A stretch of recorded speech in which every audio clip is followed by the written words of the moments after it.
Assalamualaikum warahmatullahi wabarakatuh. Kali ini kami bersama dengan Ketua Yayasan Himata. Boleh Pak izin perkenalkan Pak? Nama saya Sarkono. Saya ketua dari Yayasan Himata Jakarta Utara. Himata itu apa sih Pak artinya? Himata itu himpunan pemerhati masyarakat marginal kota.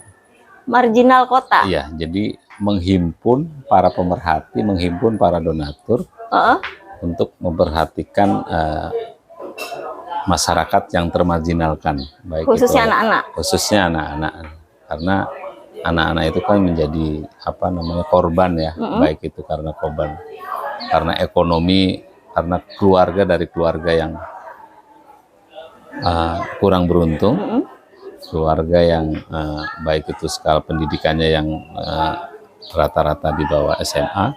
Himata berdiri tahun 2000 resminya, setelah 98 itu kan banyak dampak termasuk kepada masyarakat, munculnya banyak anak-anak yang di jalan, munculnya banyak anak-anak yang lahir dari keluarga di mana tinggal mereka itu kalau bahasanya tanah merah, tanah yang belum mendapatkan izin, tanah yang ya setidaknya masih pro dan kontra lah gitu.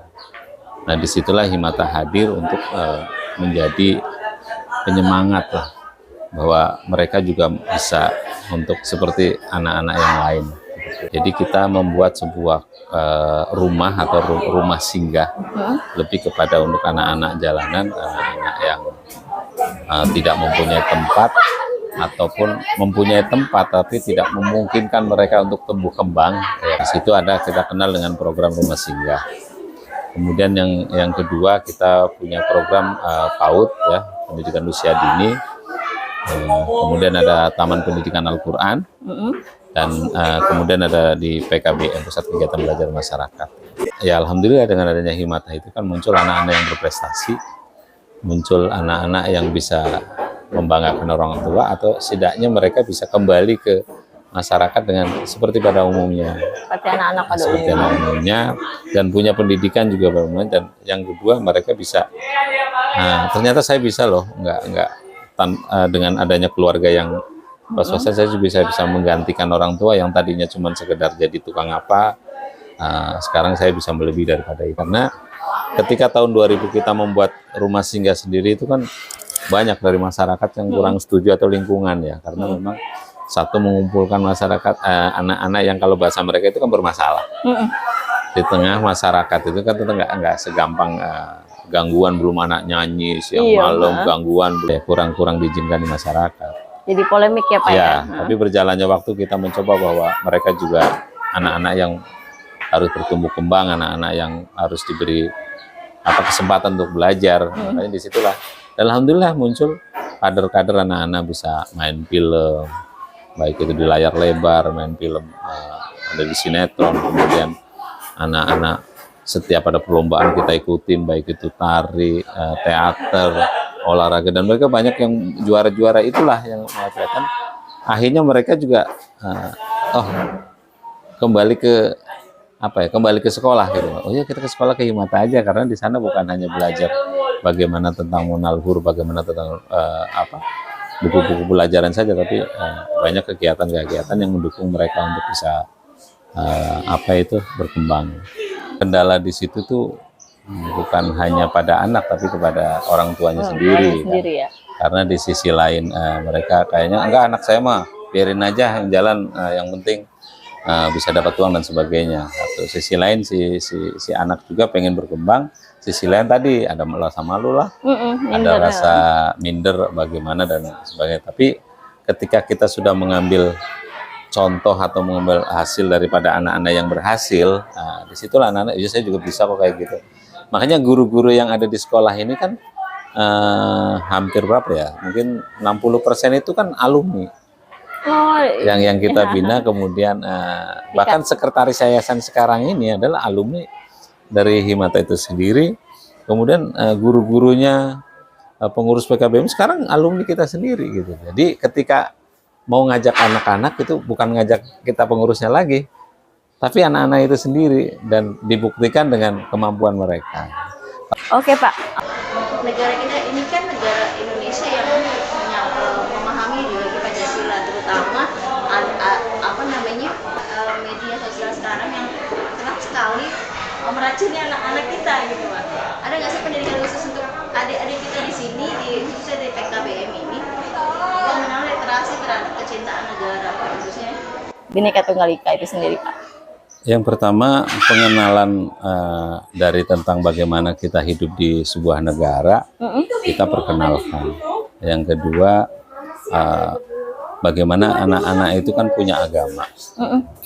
Ayo kita kembalikan kepada agama masing-masing. Kalau agama kita Islam, ayo kita dekatkan kita kepada Tuhan dengan cara apa? Kita punya program, termasuk ada mabit, ya kan, untuk malam bina takwa. Jadi termasuk anak jalanan banyak yang ke Himata sampai mereka berbalik arah 360 derajat ya dari benar-benar itu, diantara pendekatan itu rohani.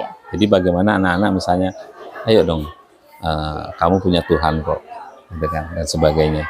Kemudian diajak sholat, ya nggak bisa sholat kita ajarin sholat. Bagi yang non Muslim kita arahkan kemana kamu harus bisa ke gereja ibadah itu kita arahkan. Bahkan ketika ada yang misalnya, oh Pak saya boleh masuk Islam, kita nggak tergopoh, oh silakan masuk juga. Justru kita harus pelajari benar ini tujuannya apa dan sebagainya. Kita sampaikan bahwa negara ini punya 5 agama. Nah itu tuh kita dengan cara apa sih? Dengan cara itu lebih mengintuin agamanya masing-masing.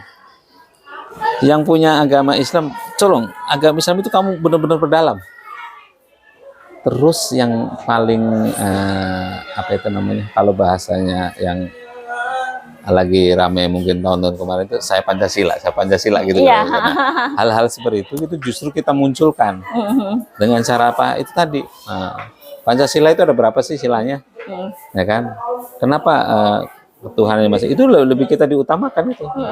Jangan sampai muncul kan kalau bahasanya ada paham radikal dan sebagainya kan. Iya. Kita muncul kalau kamu takbirlah dengan kencang. Kita tunjukkan ke situ. Tapi ketika kamu punya agama lain, silakan. Dan punya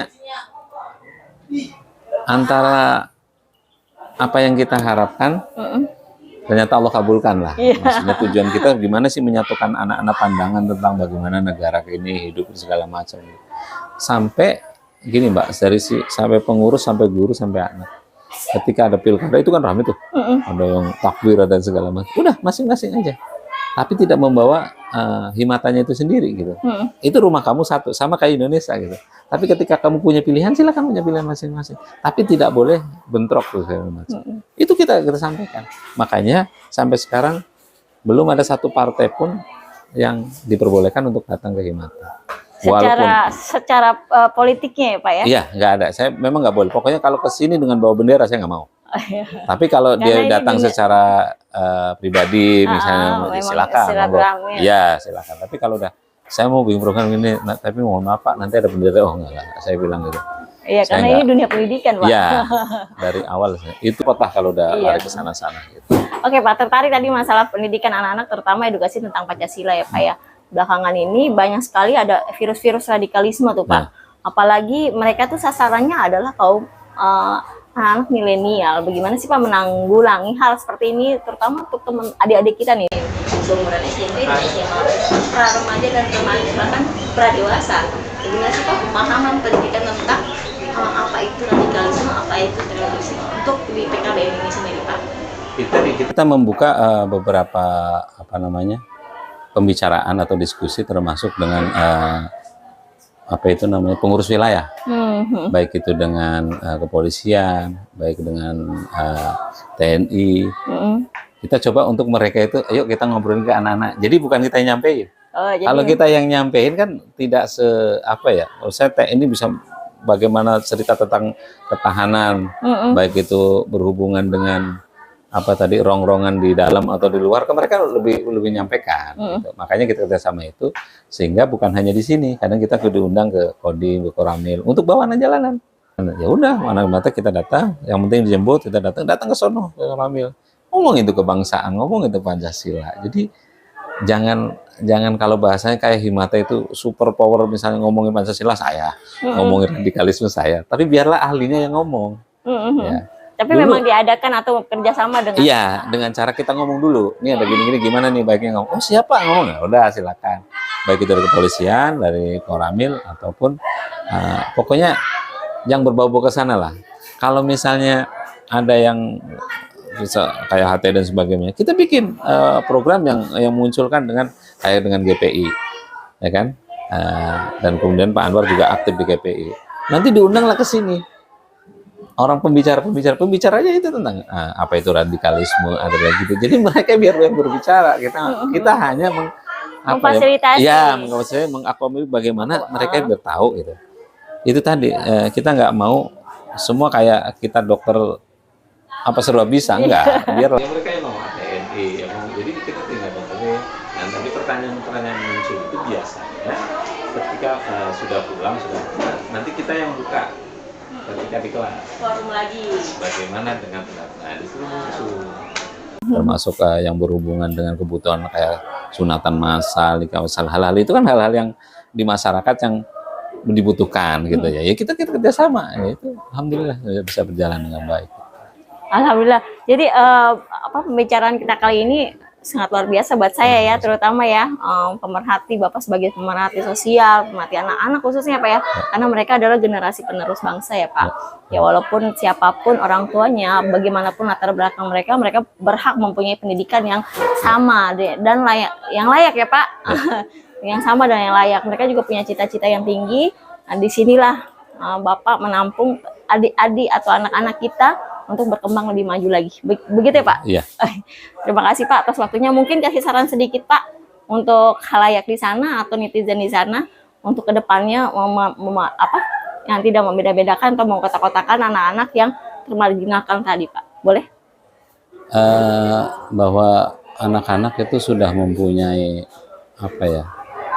bakat yang masing-masing tentunya kadang tertutup atau terpendam karena komunitas ataupun karena lingkungan. Jadi yang dibutuhkan adalah kepedulian kita semua untuk memberikan ruang siapapun latar belakangnya gitu. Jadi tidak melihat itu anak siapa, dia dilahirkan dari mana, tapi berikanlah kesempatan untuk mereka untuk bisa lebih berkembang dan itu menjadi kewajiban bersama. Gitu aja. Oke, terima kasih Pak. Ya, sama-sama. Assalamualaikum warahmatullahi wabarakatuh.